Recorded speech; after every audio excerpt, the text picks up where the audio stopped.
Hello, my name is Celine, the founder of Love Yourself Project, and I would like to welcome you to our 8th episode of Pajamas and Pearls, where we bring together the magic of unfiltered conversations and pearls of wisdom. Today's hot topic is the M&M mysteries, not about my favorite candy, but about menses and menopause, the all-important pelvic floor, a topic not openly discussed in many cultures for whatever reason. Joining our pajama crew today are Julie Colin, the founder of Secret Whispers, Tally Hirschko, owner of Tally Pilates and an amazing Pilates instructor, and Sonia Brower, the founder of The Nutritional Healer, and an Ayurveda consultant who focuses on women's health. Ladies, please introduce yourself and tell us where you are joining us from. Hi, so my name is Julie Cholan, and I'm the founder and campaigner of the brand Secret Whispers. And I'm all about advocating for more education and awareness on the pelvic floor and, of course, periods. And hopefully during the course of this, we can delve deep and see how we can all together create awareness and education.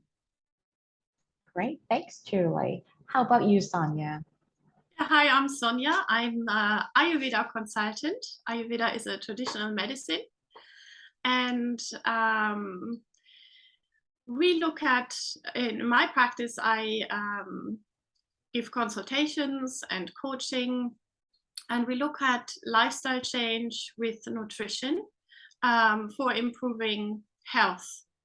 And we can improve many conditions by changing our lifestyle and using the right herbs and the right nutrition.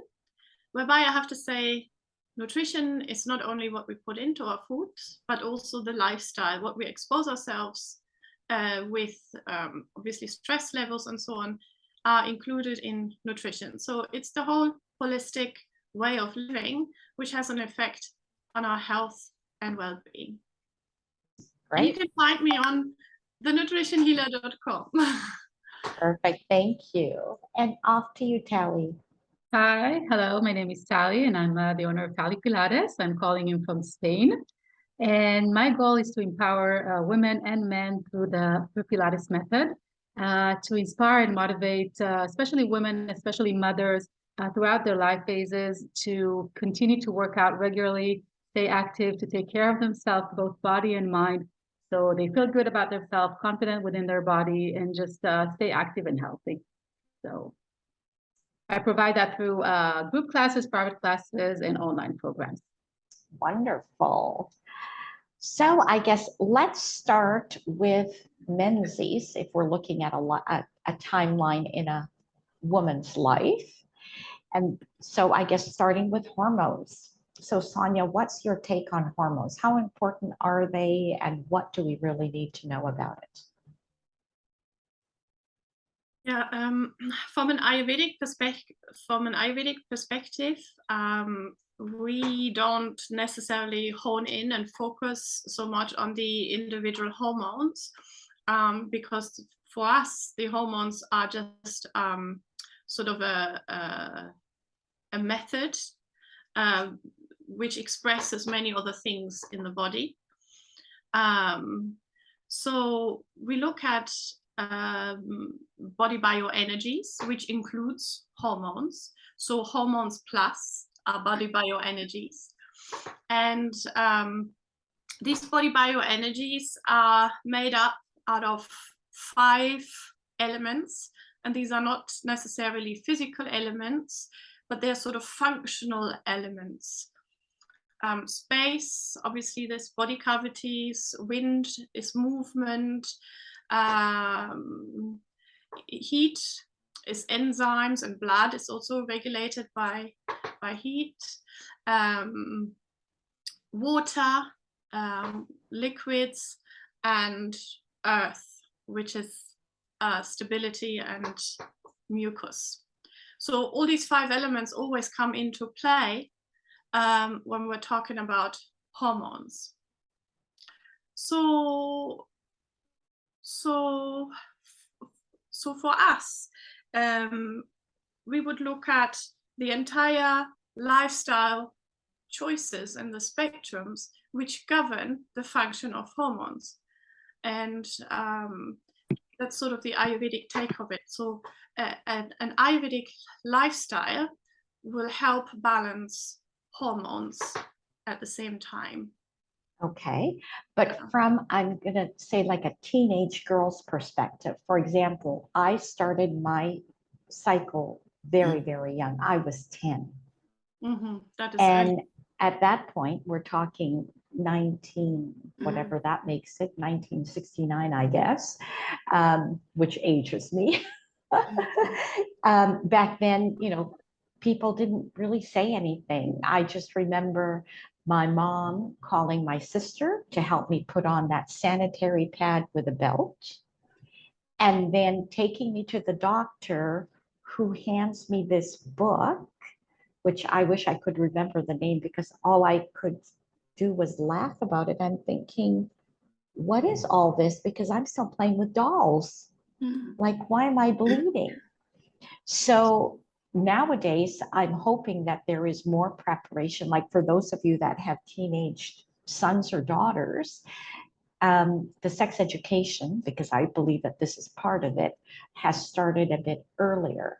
Like, Julie, I know you've got kids. How old are yours? Well, this is actually very interesting because obviously I've got a large group of women, and I actually heard about a year ago, a friend of mine said that her 14-year-old or 12-year-old, 10 or 12-year-old daughter was told about sex education in school. And the teacher actually said, this is only last year, for the next half hour, we can use the naughty word vagina. Oh, This is still happening. So I've actually put together, with the help of a couple of university interns, 20-minute modules. And what I want to see is, I'm going to speak to schools and say, right, this is what I've put together. These are the teacher notes, or I can deliver in the background my voice. And I want the school to leave their religious, the teacher to leave their biases. Everything is said over there, and you deliver it as it should be delivered scientifically with the correct terminology. So we don't turn around and tell a child when they're 1 or 2 that these are called grabbers or this is a sniffer. We use the correct terminology. So vagina, vulva. So I've a 12, well, he's just turned 13 and a 9-year-old, and they've always known what a vulva and a vagina is. And they actually tell me they're taught still incorrectly. That's a vagina. No, it's not a vagina. And young girls now are actually starting their periods from about 8, which is horrific. It is, yeah. But they're still not teaching about periods to cover for that. So that needs to be addressed. They need to be taught, I believe, from the age of 6 or 7 about periods, the whole shebang. So nothing is a big thing and nothing feels like a taboo. So yeah, I'm very open with my children. We talk about everything. And I've actually put together the topics, but they're for age appropriateness. And when they talk about periods in school, there's no, as far as I've been told, there's no awareness on discharge. Oh my. That's obviously a shame. So young girls are thinking, okay, I get why I'm bleeding, but what in the name of the Lord is this now that's going on? And then what's normal, what isn't normal? And to teach them from a young age to self-examine themselves so they understand what's normal, what isn't normal. Because again, we've got a huge amount of young women with vulva and vagina cancers, and they don't go to the doctor because they're embarrassed that they can't actually correctly articulate where the issue is. So there's a hell of a lot needs to be done yet still. Now, you just mentioned really quickly young girls with cancers. How old are we talking? Well, from what I've been looking at, is the early 20s, late teens, early 20s. Wow. And that's one of the big issues. And it's, again, being taught from a young age. Why shouldn't a 6-year-old be told what a period is? Why should they have to wait till they're 10 or 12? It's a normal bodily function. It's a normal phase in life. And a lot of people may think, well, it's up to the parents, but a lot of children aren't fortunate enough to have parents who are comfortable to talk about this.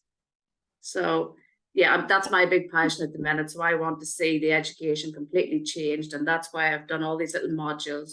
And I'll go around schools, I'll get their opinions, I'll change it, alter it, but at least it's going in the right direction. So we're hoping that you'll be able to share those modules with us as well, because obviously it's not just about parents, but also including the grandparents.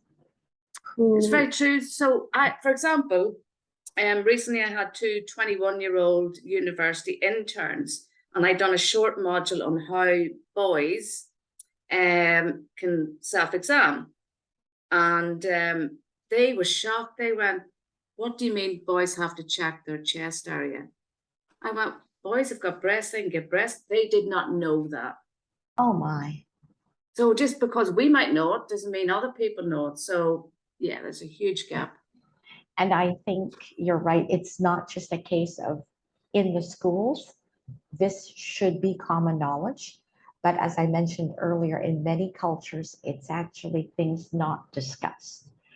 Like especially the part about touching yourself, because it automatically equates to masturbation, Yes. which is not what we're talking about. That's the different No. topic altogether.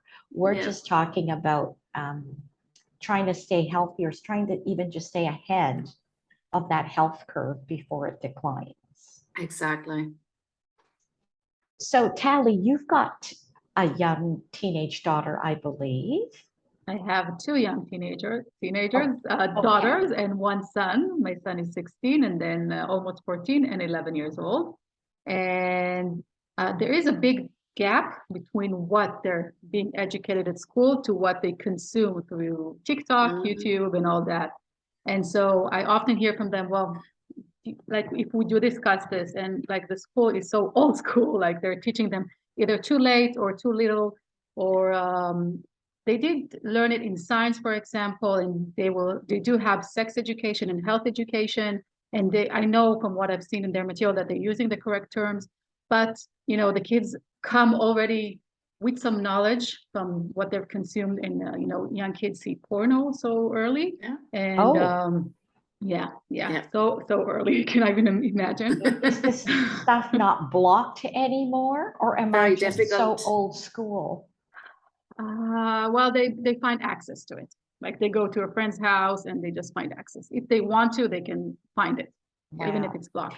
Now, So, you mentioned health education and sex education. Is that not taught in the same class? Because it's for the me, same class. okay. It's the same class. I thought they were separating them. So No. thank God. So just yesterday, I went to school to learn what they're going to talk about, and this is for my younger daughter. She's going to be in year 7 now. That's the British school, so it's 6th grade, and this is when they start talking about it. So she's 11, she'll be turning 12 next year, so that's around the time. So maybe for some girls that already gotten their cycle, it's a little bit too late in a way. So.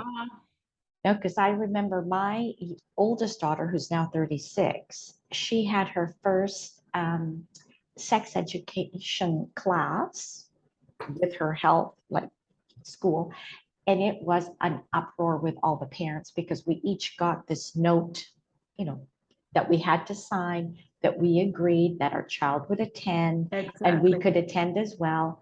And I'm thinking, what's the big deal? Because I know I parented very different from my parents, where I talked openly about this at a very young age, because I know what happened to me. You know, to go in and not know that there's actually a period. One day you're bleeding, and the next thing you think is, oh my God, horrible. I'm dying. It's horrible. So now let's talk about, I guess, things, because of course things have evolved. So these are items used today. So I know that for my children, I had them start wearing, I guess they're called everyday pads. You know, which I still use to prevent any urinary drip should it happen. And thankfully, I don't have this issue, which Julie will talk more about. But this was like my backup, because they were at the age, you know, around 9 or 10, where I thought, okay, it is very important that they don't feel in case it happens to them. Like luckily for me, it happened at home. But if it happened at school, it's a different story. Yeah. And because I'm quite sustainable products, eco things have been very, very important for me for a very long time. So even the type of pads we all use are biodegradable, no scent, because if you keep yourself clean, scent shouldn't even be an issue. If there was, there is an internal problem that you need to see a doctor for. That's my point of view. Now, Julie, tell us more about these menstrual cups, because I know when you first told me about them, I had to actually Google them because it was foreign. Oh, well, the UK apparently is way behind Eastern Europe in terms of cups. I think it was about 3-4 years ago I came across one, and I was hemming and hawing about it again. It was new to me, and I had a few samples sent over, and some of them are really hard and thick, you know, very rigid. And I found one that was nice and soft, and I thought I'll give it a go. I'm on holiday in Croatia. It changed my life. I remember getting out of the sea. I spent the whole day at sea. We went back to the apartment. I got showered, dressed, went out for a meal, and then I said to my husband, I've got that cup in still. I'd completely forgot about my period. There was no nasty wet string, nothing. They're amazing. You just need to change them twice a day, in the morning, at night. They last for 10 years. So I'll show you one now. So this is the box. And the reason I put 2 different sizes in is because we all have different cervix. Some are low, some are high. So you can decide which one you like. You get a medium and a small. And I use the small one myself. And they're really, really soft, medical grade silicone. Now, it can take some people a few days. It can take other people a few months to get the right fold and to find exactly where it needs to fit inside your vagina. But this one cup lasts you 10 years. You don't need any other sanitary ware.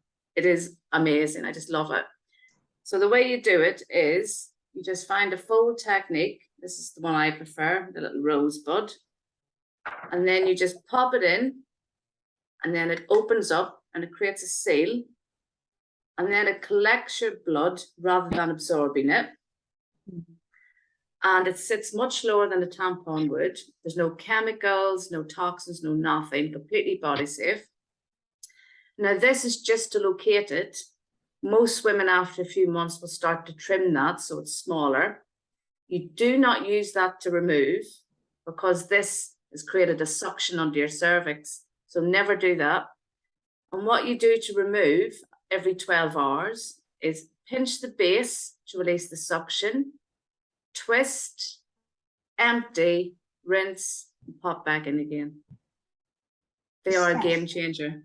Now, I never even used tampons, and I was changing mine, oh gosh, every hour. I was a heavy bleeder with a lot of blood clots. Like, it was horrid.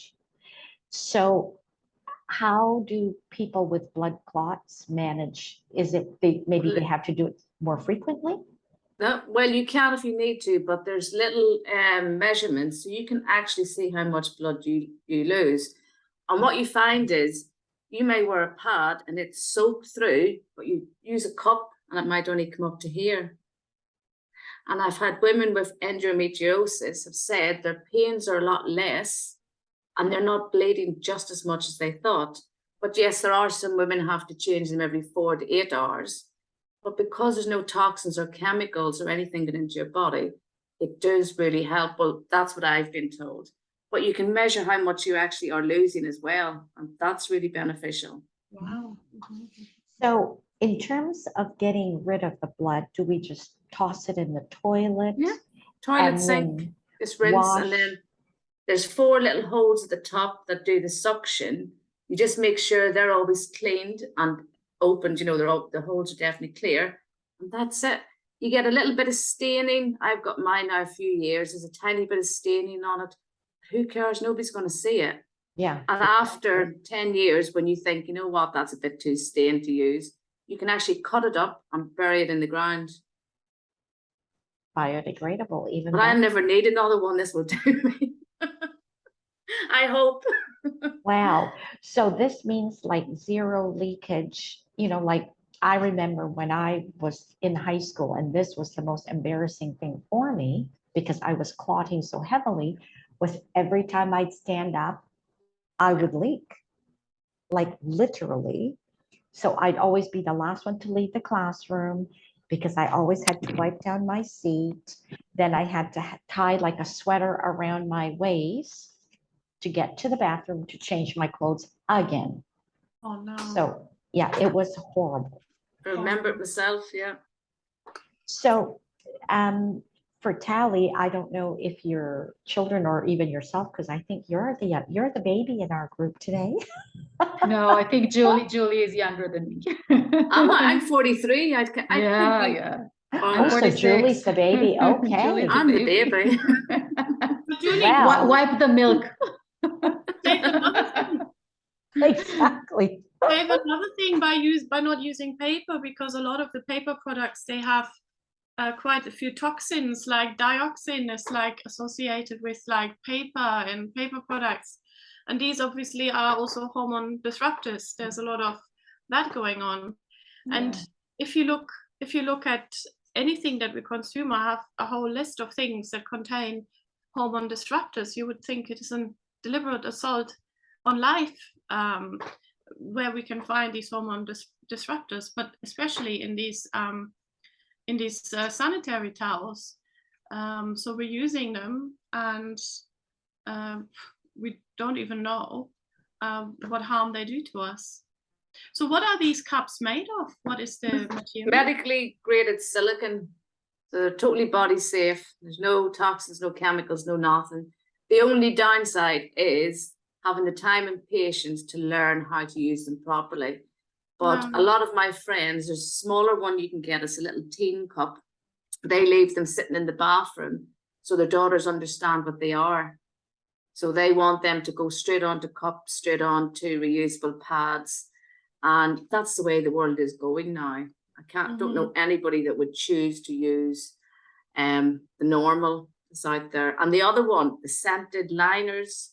Oh, that would be horrid. There's a huge market because of insecurity. Again, young girls aren't taught at school that your vagina should have a smell.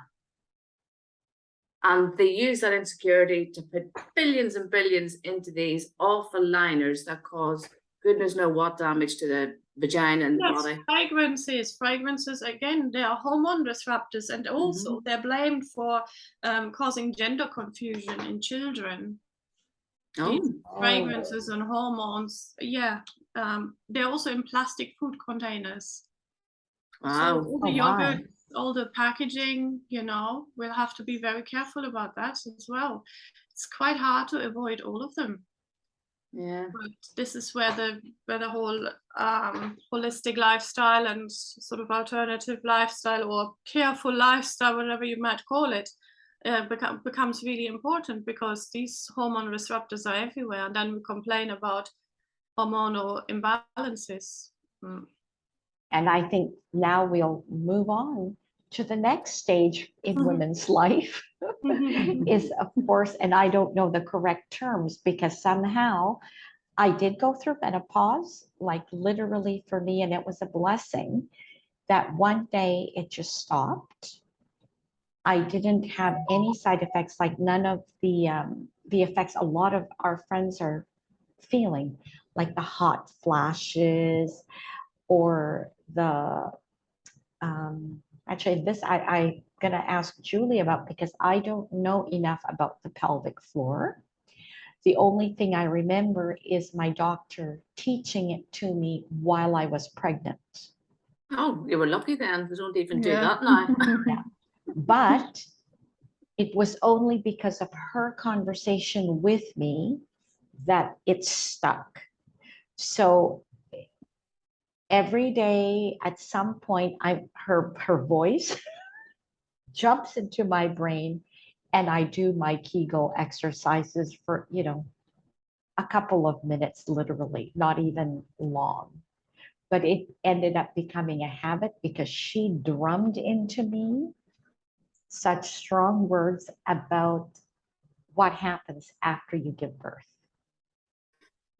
So at that point, I was quite a heavy girl. I was, I think, 100 and must have been about 180 pounds, 178, if I recall correctly. And so being a heavier woman, one of the things is you, of course, will have a more difficult time cleansing yourself, which for me was a big deal. So learning how to use those kind of like a squirty bottle that they give you after childbirth. And then, of course, continuing on. And luckily, she was just all about water, nothing about this douching stuff, which is another topic altogether, because again, we're back to the perfume stuff, which I'll just take a deep breath about that. And so now, I guess for Tally, seeing as you're older than Julie, are you starting any symptoms of, now is it called perimenopause? Is that the pre-stage, or you don't know yet because you exercise all the time and say you're healthier than a lot No, of but others? I do feel changes in my body, and I'm just to know that I'm like super anxious about getting into menopause because I've heard so many bad things about it, and so I'm not waiting for it, let's say.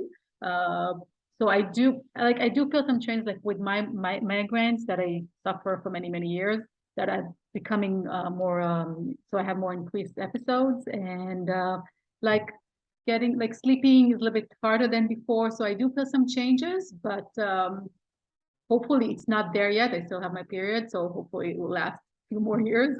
Let's keep my fingers crossed. And yeah, I do care of my body. I work out a lot. I take care of my pelvic floor. So hopefully I will come more prepared, let's say. Yeah, and also nutrition and it's also about, relaxing and stress, less anxiety and doing some breathing exercises. So I think all together, regardless of menopause or not, this is something that for sure helps you as you age. And so I guess I know that there are still women who, in this perimenopausal stage, because they still have their cycle, actually end up cramping still. And for me, I'm very fortunate. My cycle stopped, I think I was 52. Like it just stopped. There was no warning. It just stopped coming. And I was like, hallelujah. Thank you, someone up there. That's probably got something to do with your body type, because in Ayurveda there are obviously three different body types, in theory 9, but to make it easy, 3. And there is 2 body types that experience the menopause quite severely or strongly, and a 3rd body type who sails through the menopause. So you are the one that sails through the menopause, and it would have also a connection with maybe weight or blood clots. So it's all connected to your propensity. But the positive side of all that is that you have an easy menopause. If you are a Vata or Pitta, high Vata or Pitta, then you are more affected by the menopause, because we say that in adulthood the Pitta energy is high. These are the hormones, these are the enzymes, this is the go-get juices of the body. And then as we're getting older, the Vata energy wants to come up and wants to dominate the Pitta energy, but these two are fighting. So when the Pitta comes up, we have hot flushes. When the Vata comes up, we get this anxiety and dryness. And then for a while, until these two find a new balance, that's when we suffer the symptoms of menopause. Okay. Now, the Kapha body bioenergy is not affected by that, because it's not part of this cycle. And Kapha and Vata are opposing, so they balance each other out. So the Pitta body types, or the combinations Vata and Pitta, they feel the menopause changes a bit more. Well, that sounds like it's a very intense or a more deep conversation. So Sonia, you and I definitely have to have another chat about that.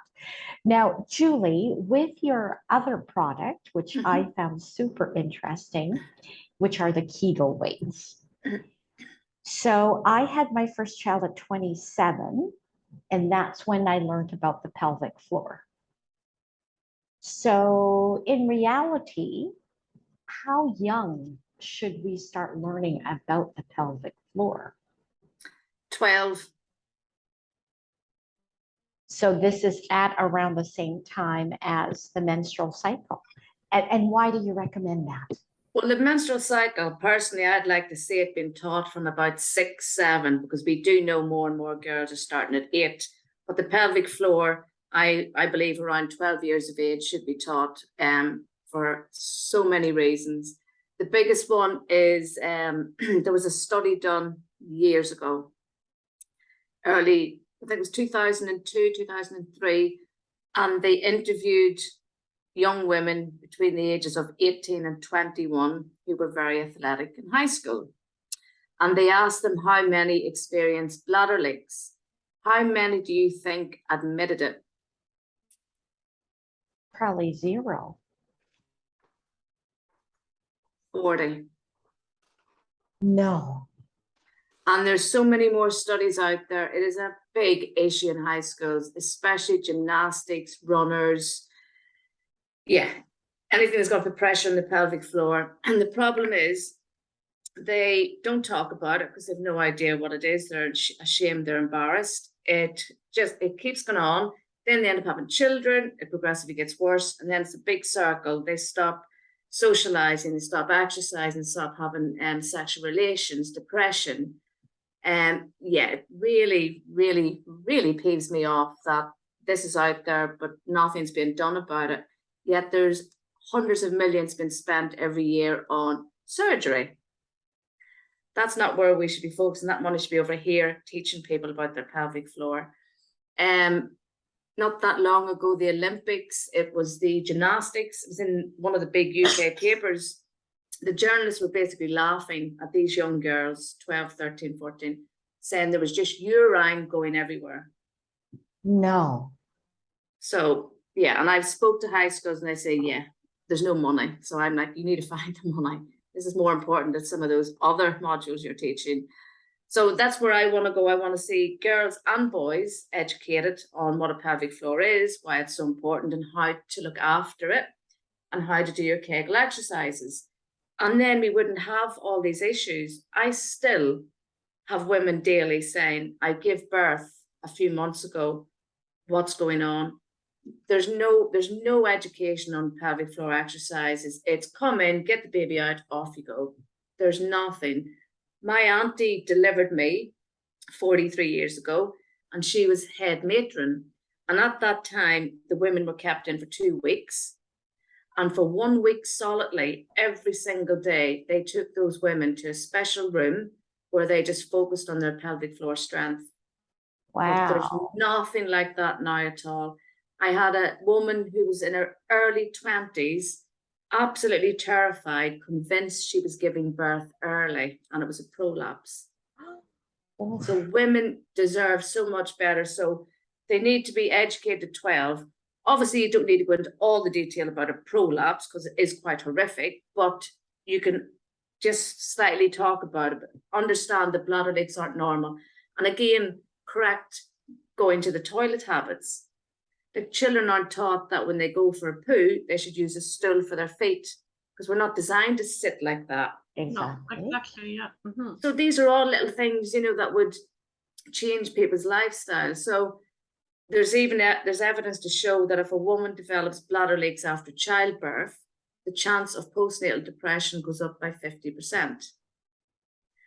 And suicide is the biggest factor in maternal women.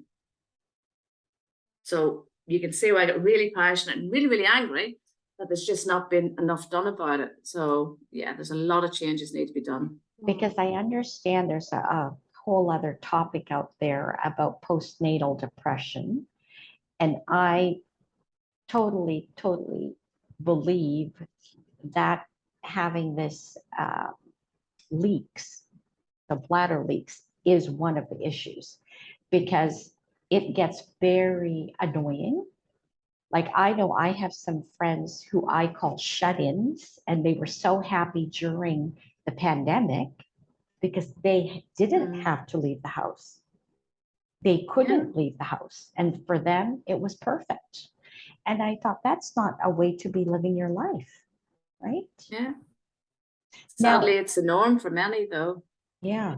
Now, Tally, on your end, I believe you teach a pelvic floor class, which I think you have a couple of things up on YouTube, right? Yeah. So we'll make sure we add those links as well. But what, I guess, what got you started thinking about the pelvic floor? Is it because of Pilates? Is it because of athletics? What was the whole start of it? So I would say I started Pilates when I was pregnant, and then 12 years after, when I decided to become an instructor, and you learn how to breathe properly. And it's all about our breathing to begin with, even if we, don't have any issues. The way we breathe today, we put so much pressure on the pelvic floor that we don't even know that we do, and we harm it day to day. It's not like putting a lot of weight, but it does start with putting pressure on the way we breathe. And the Pilates method teach you how to breathe properly. So you're really breathing from the right areas of your abdominal space rather than just the chest, or not to release the pelvic floor, because it's not just about contracting the pelvic floor, but also to relax it as well.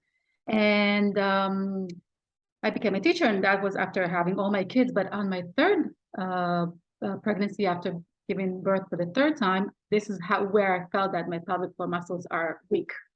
I started to have leaks. I couldn't jump anymore. Even just a sneeze. Yeah, I was shocked. Like this is happening to me, and how can it be? And so every woman after giving birth have something. Either it can be ab separation or some weakness in the pelvic floor. And women are scared to come back to work out because they don't know how their body will react. Or some of them will say, okay, I can quickly go back to my gym, to my Zumba, to my cardio workout, and actually they're doing more harm because their muscles are not restored yet.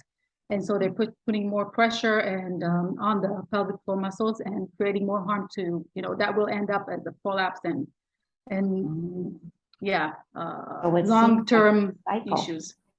Yeah. So I started both from coming from the Pilates part, but also with my own, my own experience, that I felt that my pelvic floor is getting weak. And so I wanted to handle that and solve that. And it's a journey. It's not something that ends up quickly, and you have to, it's like, Julie, you also say that it's like a muscle, like any other muscle in our body, right? Exactly. So we work on our arms, we work on our legs and our glutes. We also need to work on our pelvic floor. And it's true for women and men as well. I mean, it's not talked about at men, but men suffer it from as well.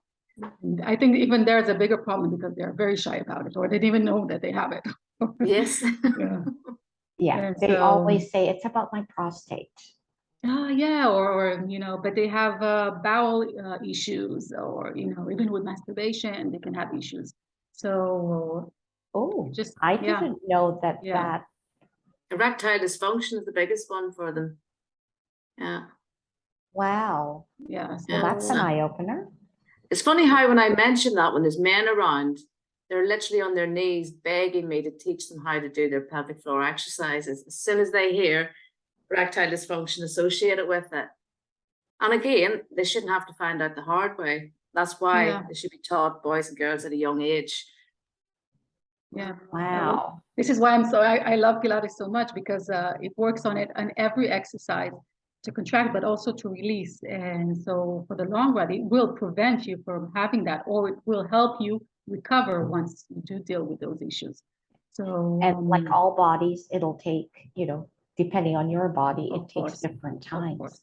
Now, Julie, could you quickly show us what your Kegel weights are about and how they work? Yeah. I love the show and tell part. I know, I do love this box. It took me 7 months. And sleep. So inside the box, you will find the weights. And like Tali was saying, just a muscle like any other, it needs exercised, and it's weight resistance that it needs. So for many women, even when they're told how to do their Kegel exercises, because they can't feel them or see them, they're not contracting the right muscles. So the reason pelvic floor physios like these so much is that when you pop them in, the correct pelvic floor muscles engage to hold them in, to stop them falling out. So they're just made of medically graded silicone again, very simple, comes with 4 weights. And you start off with the lightest weight, and then every 2 weeks you change the combination. So it's a gradual and safe process. Really, really simple. I have little hands. They always look bigger on the screen. Pop them in. You do your slow and fast Kegel exercises, 15 minutes a day. That is it. Follow the program. And when you finish the program, you just need to wear them then 3 times a week. But you still need to do your Kegel exercises twice a day, every day for life. So when you're brushing your teeth, do your slow Kegel exercises. And the easiest way to explain how to do that exercise, I always say, is imagine holding in wind and weight at the same time. So clench, pull up and in as hard as you can. And you want to hold that for up to 10 seconds. And then you want to gradually release. Don't push down, just gradually release. And then repeat that 10 times. And then you follow that with 10 fast ones. So up, down, up, down, up, down, up, down. And that's a brilliant one for stress incontinence, the fast one. It takes time, like anything, but it is so worth it. I've had women who were told they needed surgery, no longer need surgery. Women leak free in weeks, some of them, or it can happen that quick. Others can be months. But the one thing I want to get across is the NIC guidelines state that the first port of call when any woman has bladder leaks and incontinence issues is to see a pelvic floor physio. That is not happening. I know for a fact it's still not happening. Women are being told to go for surgery. And in a lot of cases, they're worse than what they were when they went in. And they're angry that nobody told them this, because people are given the incorrect information from the person that they trust as being their medical advisor. So, yeah, you need to know all the information yourself, and surgery is always the last option. So this is called a pelvic floor physiotherapist. Yes. I wonder if there is such a thing in Spain. Every Yeah. woman should see one once a year, because we get our teeth seen to twice a year by a dentist. Yes. But yet our core really is more important. Your pelvic floor is your core. We should be seeing one once a year. In Kundalini Yoga, we've got Mula Band exercise, where you breathe in, you pull up your pelvic floor muscles, and then you hold, and then you release. So often at the end of mantras or at the end of a yoga kriya, it's followed with a Mula Band exercise. I don't know whether you're familiar with this. So it would be part of a more spiritual yoga routine, not necessarily the routine you find at the gym. I think it's easy to understand how to breathe properly if you practice it correctly, because most of us breathe from the chest. That's it. We don't even breathe from diaphragm or lifting our abs and pelvic floor muscles. And yeah, in yoga, you have those exercises as well, and Pilates, or just do some breathe work. Also great for releasing anxiety and stress. But you have to learn how to breathe properly. It will change, so many things within your body and mind. And that will affect other, like pelvic floor and posture. And teeth clenching, if you clench your jaw, you're clenching your pelvic floor. And this is one, Tali, you like, because it took me a while trying to figure out how to explain it to the group. So what we say is, we want to, when you're breathing, so you want to pull in and up, and if you count out loud to 10, then you can't physically hold your breath. So a lot of women go, yeah. yeah. So it's, yeah, and then when you're breathing out, you think about a boxer, when he hits out, he's always getting an outward breath. So it's getting the visuals. And again, it's like technique. And I know when I see Tali's videos, I'll always stop and start to think, because I'm really bad at the breathing. I know I'm just like that most of the time. So she does remind me to take a few minutes out and breathe properly. Yeah, thanks. But I do want to say that those who do know and are aware of the pelvic floor, sometimes they overdo it as well. They contract too hard, and then I mean, overdoing it is not good too. So you need to know how to relax. This is what I've said, because somebody said, oh, well, if I do it for an hour every day, that should be me sorted in a week. I went, hold on. If you're a stone overweight, are you going to go to the gym for 5 hours a day in the hope to lose that weight? I said, it's a bit like, the analogy is, imagine that's a dumbbell for your bicep. If you sat there all day doing that, or for even a half an hour, it's going to be sore. You're going to overdo it. You wouldn't do the same to your pelvic floor. So it's getting them to understand the analogy. And the last thing you want is the opposite, a tight pelvic floor as well. Exactly. Just trying to get a bit of common sense in with it. So do you think that concept of if I do more of it, it's going to work faster, is that because of the age we're now living in, where they want everything super quickly? Like fast results, fast everything?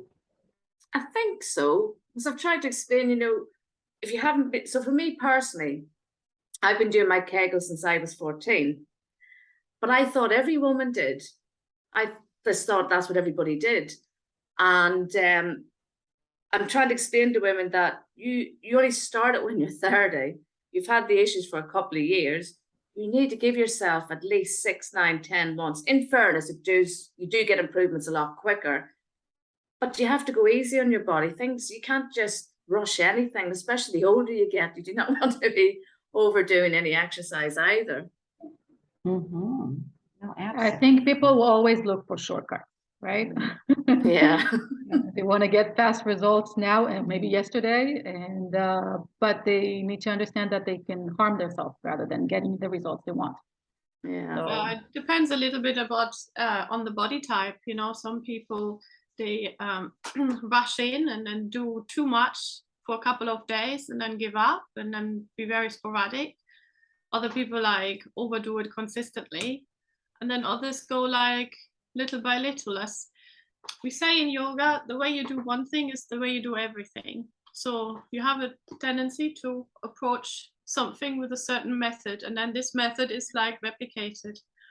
That's why when you practice yoga, and I'm sure also Pilates, is like you can watch yourself and your thought process. Like, for example, what goes on in your head when it gets hard, oh my God, I can't lift my leg anymore, you talk to yourself, yes, you can, one more time, up you go. Or you go like, oh, I wish it would be finished, always this. And, I always end up in this position and I'm going to give up, or I'll just sneakily do half a lift. I hope she doesn't notice, whatever goes in your head. This is how you can observe yourself, how you approach anything in life. And I suppose it's the same thing with any exercise.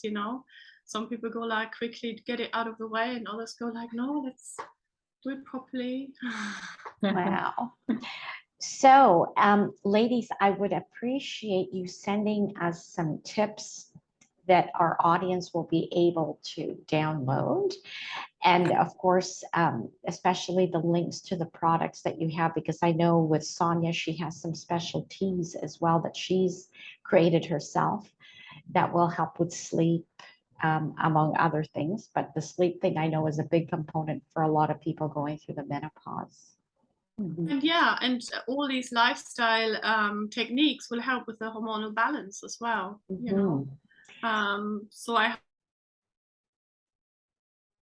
So I guess, I think she froze, but that's okay. So to wrap up, I guess the main thing with health is really to do it consistently. There is no quick fix, meaning if you decided you wanted to start juicing, you're not going to lose your 10 pounds. Or if you do lose your 10 pounds, you're also going to gain it back easily. And with the pelvic floor, Julie, what do you recommend? Just start slowly. Yeah, just start slowly. The technique I explained, holding in wind and weight at the same time. I'll send you a couple of downloads you can hand out that explains that. And You just get in the habit of doing it when you brush your teeth or when you're having your breakfast, lunch, or dinner. Everything's a habit and needs to become a daily habit. And as soon as you get results and you're no longer leaking, you're leaking less, don't just stop and think, oh, I'm sorted, I'm all done, don't need to do that anymore. Oh, no. That's one of the, I know that's another big mistake a lot of people do, is they stop doing something because they think, oh, I'm all better now.